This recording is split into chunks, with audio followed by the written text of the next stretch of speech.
So then, what day is it? It's Tuesday night, and I'm Joff from Motorhome Adventures YouTube channel. And tonight, what I'm going to be doing is, I had a couple of people asking me about our summer trip. So I'm catching up. Now we're into October, and I'm probably just about going to round off our summer trip. But obviously, we were blogging every sort of like moment I could. I was trying to keep people updated. I probably am not the most best person for putting in costs when I do the blogging, so maybe in the future I'm going to try and endeavour a little bit more about costs and stuff of what we're doing, you know, the fuel price, stuff like that. I'm going to I was talking to some people the weekend up at Malvern at the show, at the Warner show, and they do find it very informative if you know, talk about costs and things like that. So in the future, guys, I'm hoping to be a bit more efficient in that direction. So like I say, we had a few people like, how much does it cost, you know what? So hey guys, to start with, what I'm going to say is you can make it, you know, as kind of like budgety, luxurious as you kind of want, and you know, in your camping choices. A lot of people, we've met people in the past that have been on like free camping airs in France, and they'll like move on to another freebie and another freebie, and sort of, you know, you can do it. I remember all them years ago, there was some guys from up Newcastle, some old guys, they were retired, and that's all they were doing, just having a little bounce around, investigating some of the French villages. Now they'd move on, not very far, you know, so that's how you can budget a little bit more. So I've just had a real good rinse through of my expenses on that trip. So if you followed us on that trip, obviously before we left, I use, you know, where I fill up with diesel, I use Trago meals. They're one of the pretty cheapest in Devon all the time. They're in competition with Tesco, that's not very far away. And so anyway, at that time, which was the 12th of June, just before we were departing, I put in 146 and 146 pounds and 8 pence worth of diesel at Trago Mills. So that was a lot of diesel. That was virtually, I was right empty, brimmed it up, and obviously the diesel cost at that present time was quite ridiculously high. So anyway, I was hoping that was going to take me through to Luxembourg, which it nearly did. So basically, guys, we left England. I booked, so we travelled across on the Euro Tunnel going out. That crossing I booked probably back in, I think it was January, because we were obviously going to the Kale Bursner event. And so I can't really remember, because that was so long ago, and I think it was roughly maybe £140, something like that, back in, you know, the earlier you squeeze them bookings in, the better sort of like deal you get. I can't exactly, 130, maybe I need to look in my DFDS app and it might say on there. But anyway, regardless of that, you know the score with the crossings. You know, you play, you know, you decide when you want to go across, play with them crossings, compare it to the ferry price, and you make your choice. So that's obviously another big expenditure of a trip, is that, you know, maybe, overall, my diesel cost is one of my biggest expenditures on this trip, because obviously it is quite a long road trip to go to Croatia and back up what we did. But what tends to offset it a little bit was our first stop when we got over the other side was the yacht marina at Peruwells in Belgium. So I don't know if you recall my aerial photos with we were just parked on this piece of land on the kind of river. It was a really nice park up. We've parked there before in the winter time, and it was really quiet. And there was a couple of other camper vans there. No one came to collect any money there. So basically we had a free night. We're not trying to go down that road of, you know, if someone had come around and collected €10, we'd have willingly paid it. But no one came around. We didn't see anybody, so that was all fine. So basically, that kind of straight away offshoots your diesel cost a little. So anyway, what happened, I was trying to obviously get to Luxembourg because I thought that was going to be the cheapest place. So I nearly were down to the first garage in Luxembourg, but I was getting dangerously close to I think my light was on and I was getting, and it was kind of like, this is crazy. So I shot off into a little village and got, there I actually put in £26.18 worth of diesel just to sort of like take me on to the, what I thought was going to be the cheaper diesel in Luxembourg. But as it goes, on the trip, I ended up getting to Luxembourg in the garage and I filled up for £84.02. So but obviously on the pumps it wasn't excessively cheaper than it was, you know, it was even quite expensive in Luxembourg. So anyway, that was that. So that was another hit on the fuel. Yeah, we proceeded on down through, and there's a couple of records where, so from previous trips I had a few euros kicking around which I always save back, and we had some Croatian money, some kuna that we had from previous trips, so that tends to so the euro sort of goes in your wallet and you carry on. But saying that, the other thing, obviously guys, we took, you know, my big fridge, and I was saying a few more people this weekend, that fridge, we stacked it out with food. And on that trip, yeah, you might have seen us eating a bit of bratwurst here and there, and basically we had a very economical trip on the food, because you know what we do, we bin it all in there excuse me, and we pack it all in there, get all the food in there, which it makes so many meals. We had so many meals out of that fridge, it was out of this world. And obviously occasionally we just need to top up with the bread and the milk and maybe some butter on that trip. It was and loads of ice because it was majorly hot. If you remember, we were running around Kale trying to find ice. So there was another campsite down at Wasseloni in France that I think I paid cash, and I think that was something like about so I didn't have a record it on my card details. So I think it was about €35. You know, it was really good value for money on that camping. So we'll carry on. So then we ended up staying at Camping Kale. We had 5 nights there, and it worked out at came in at about €200 for the 5 nights. So it ended up being about £40 per night. But it was a stunning campsite. It's right on the edge of the city of Strasbourg. They had a lovely bar there. The shower facilities were out of this world. Brilliant. So at £40 a night, that is, when you think that Hillhead at Brixham is something like, around that kind of period of time, it was hovering around 50. And the facilities at Kale were pretty impressive. The showers were really nice.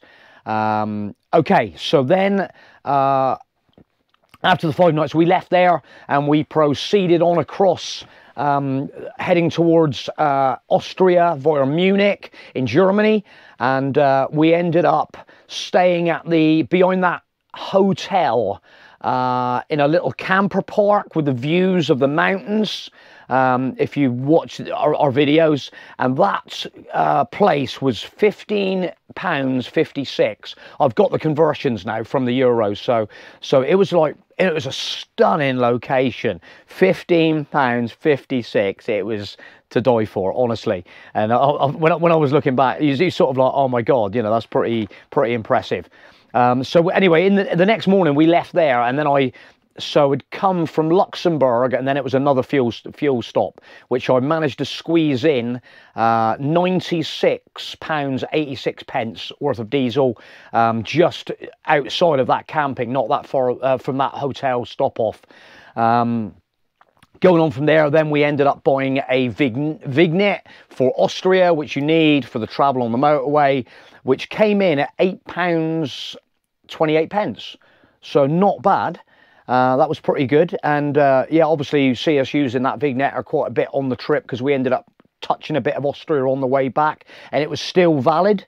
So that was pretty good. I think it was a 10-day Vignetta, something like that, and we just squeezed a little bit, so we had some really good value for money out of that one. Okay, so yeah, we'll squeeze on down through, and then we were obviously heading through Slovenia, which we needed another Vignetta, which was the one where you don't get the sticker in the window. You just have to, they take in your details, and obviously it's all logged on computer now, which was £12.96, so nearly £13 for the Slovenian Vignetta. And then we stayed at Camping Motorhome, which I think I put in, it was a €20, I put in a €20, I think I put in €20. It would be kuna in Croatia, but I think I had yeah, he'll take euros anyway, so I just banged in €20. I think it was €20 there, and so that was all pretty nice. That was the one with the swimming pool, and we walked up into Motorhome, that little triangular town up on the top of the hill. Right, I better get going, because otherwise I'm going to be here all. Anyway, we're going to whack on. So we left there, and we ended up down on our really luxurious campsite in Croatia for 5 nights. And that came in at £243.75. So a little bit more, but hey, Croatia, Adriatic Sea, we had a ball, 5-star campsite, lovely. Move on, we left there and headed up to Camping Lighthouse, where again I paid with cash. I think Camping Lighthouse was something like, I can't quite remember, to be honest. Was it 15, 20 euros? You know, the Camping Lighthouse, beautiful, totally worth it. Again, I had, you know, cash where I paid the cash, so I didn't really have a record of that one. We moved on to the Slovenian Vineyard with the swimming pool, where it was in that little place. We parked up right by the swimming pool. It was beautiful, place called Dornbeck in Slovenia. Stunning camper park down there, and yeah, it was roasting hot. It was really hot, but we really enjoyed it in the pool. That came in at £35.11. So again, that was well worth it. We left there and headed up into the Dolomite Mountains, if you remember, and we stayed on the Sexton Caravan Park up in the Dolomite Mountains, with them stunning views around the mountains. Yeah, so that's beautiful site up in the Dolomite Mountains, £36.84. Absolute bargain that was, absolutely. What a place. Anyway, so then we left there and we headed down back into Austria, where my Vignetta, we just clipped that like little 10 days. It was just the end of it, but it still was valid. So we went into the, I just wanted to double check, because I didn't want to be caught out on it. And then she was like, yeah, it's fine, it's okay for the day. So we managed to squeeze back through Austria, up over the hill, back into Germany, and we ended up getting to Garmisch-Partenkirchen, where we ended up on the camper park there. And again, I paid with cash, with euros. And so yeah, it's another one of them where I think it might have been, it wasn't nothing terrible. I can't even remember what it was. I think it might have been 40 odd something euros, so not over the top sort of money, because it's a camper park. We had electricity there. That's where she gave me a token to go in the machine, and I dropped it in my, there's one lodged in by my seat still. I needed to try and get it out at some point. Just reminded me. That's where and I went back down and got another token, and it lasted us. We had electricity as well there. It was fantastic. We have actually been there in the winter at Garmisch. Stunning. But and then we got the cable car up the mountain, which obviously this was just an excursion that we wanted to do just to get the views and things, and that was £41.66 to go up the mountain for 2 of us. So that was again another little sundry on the trip, really. And so that was that, and then we left there and we ended over Bad Waldsee, where we wanted to go to the Irwin Heimer museum there. And the camper park there was probably in the vlog. I'd probably say what it was. Was it sort of? And I can't, again, that was another one where I probably just loaded the machine because it was a ticket machine there, and just got the ticket machine. So it was a Wohnmobil park, camper park, and Bad Waldsee. And again, where we walked in the town, it was stunning. Everything was on the doorstep. Really nice camper park. Where we had the thunderstorm, where we had the big ice balls of ice. Anyway, the Irwin Heimer Museum, just for the record, was £19.96. So we would have paid in euros, but that's how much it equated to in England, which was a tenner each to go in that incredible museum. It was like, that was, well, you know, that is a value. You know, we was in there a few hours checking it all out, and it was well worth it. Around that time, because I didn't have a ferry back, so I rebooked a ferry back with DFDS, and obviously you see that when we're doing the return trip. And that ferry was £92 when we came back, and that would have been in about the second week of July, probably about 14th of July, something like that by then. So that was a good value little ferry crossing as well. 92 quid to get back over. From the Bad Waldsee, we went from there up to the Geislingen Womo Park, which that was a really nice one again. Had some beautiful area, and we walked into the town there, and that one there was it came in at £9.49 for a camper park, and that was electricity on the meter, if you remember. We had to pay on the little meter. So always take some coins with you for these meters if you're doing this kind of thing. And then we went on to Speyer. We left there and went up to Speyer. So you pay in the hotel, where you see me go into the hotel and they open the automatic door, and you get into the where the aeroplanes up on the stand, and we were going to the museum the next day.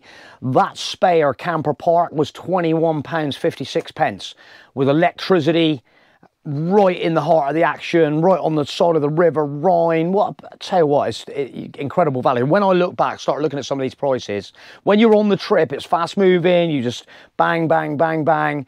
But yeah, what value for money this is. Technic Museum at Speyer, so we actually wanted to go in there. £30.52 in pounds currency, which again, that museum, if you're into that kind of thing, absolute incredible value for money, and absolute stunning stuff in there, and you could spend all day in there. There's the cafe in there and stuff, which stunning day. So looking around about this time, I needed some more fuel, and we fueled up because I fueled up where we got the Mannheim. It was Mannheim where I got them door seals for the Burstner, the extra door seals and the cabinet door seals and stuff. That's Mannheim, and that would have been the fuel stop, which was £85.57.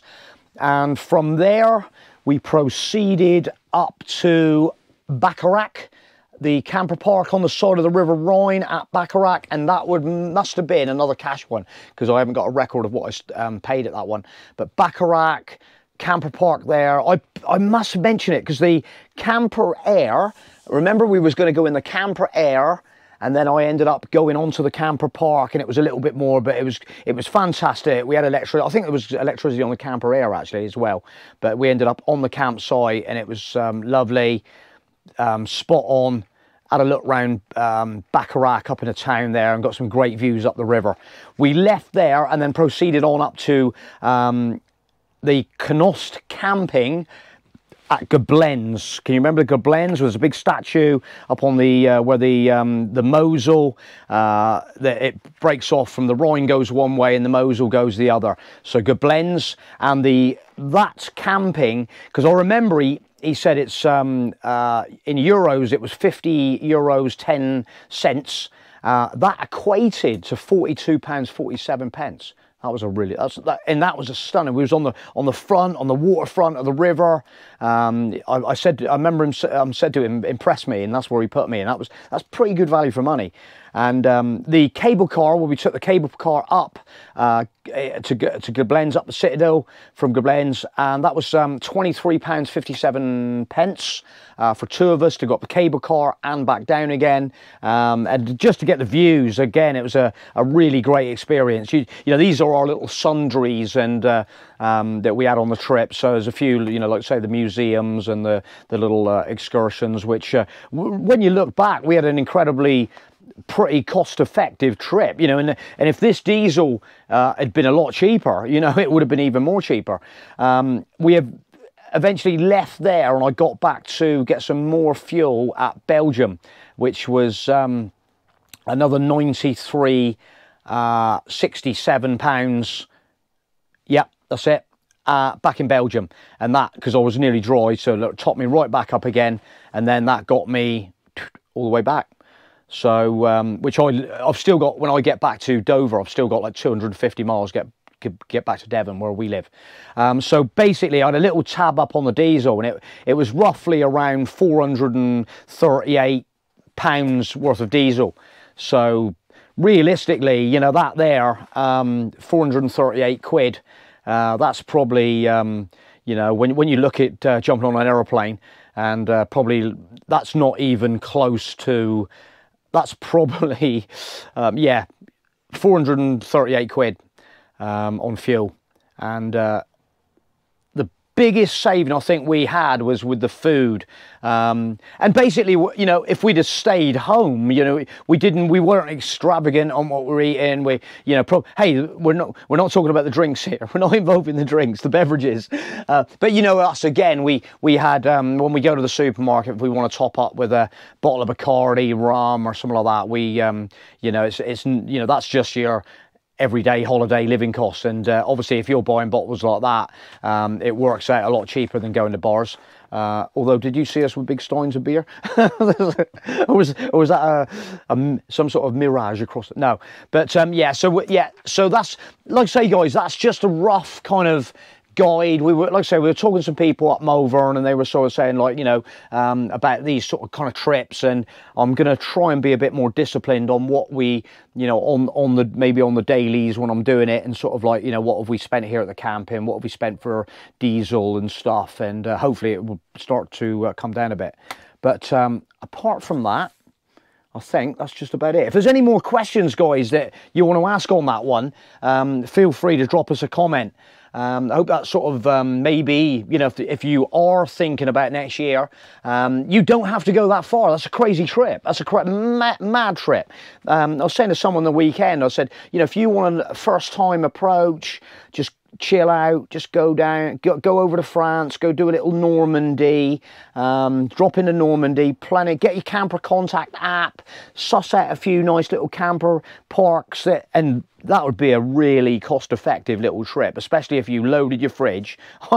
Mate, you wouldn't spend, you know, maybe go and see the Bayern Tapestry or something like that, and some war museums down there or something that you might have to, your sundries on a trip like that. Get your daily baguette at the camper park and stuff like that. Brilliant. Right, guys, I'm going to wrap it up there. I'm going to wrap up this video, and thanks for watching this video. And like we said, drop us a comment if you found it informative, whatever. And I'm probably could babble on for a little bit longer, but I'm going to go and see if I can babble on to Caroline about maybe doing a longer road trip in Europe. See you soon.